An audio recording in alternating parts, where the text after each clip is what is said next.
ఏం ఆలోచించావు దివ్య? వరా బాగా ఆలోచించా, కానీ మా అమ్మాయి లివింగ్ రిలేషన్షిప్ కి ఒప్పుకోదురా. నాకు తెలిసిన ఇది ఒప్పుకోదని. మన మంచి గురించే కదా ఎంతలా చెప్పింది, నీకు కొంచెం కూడా అర్థం కావట్లేదా? హే పిచ్చా నీకు, చెప్పేది పూర్తిగా విని నువ్వు. చెప్పేంటి? లివింగ్ రిలేషన్షిప్ మా అమ్మ ఒప్పుకోదన్నా కానీ నేను వద్దన్నానా? మరి ఏం చేద్దాం? నాకు నీతో ఉండాలని ఉందిరా. నాకు కూడా వరా. చూడు, మన లివింగ్ కి, మన ప్రేమకి, తర్వాత జరిగే మన పెళ్లి, దేనికైనా సరే మా అమ్మ ఒప్పుకోదు.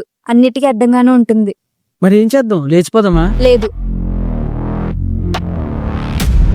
మా అమ్మనే లేపేద్దాం. ఆ? ఏంటి అర్థం కాలేదు? మా అమ్మని చంపేద్దాం. చంపేయడం ఏంటే రే? ఏం మాట్లాడుతుందిరా ఇది? వరా, నాకు మా అమ్మ తప్ప ఎవరూ లేరు.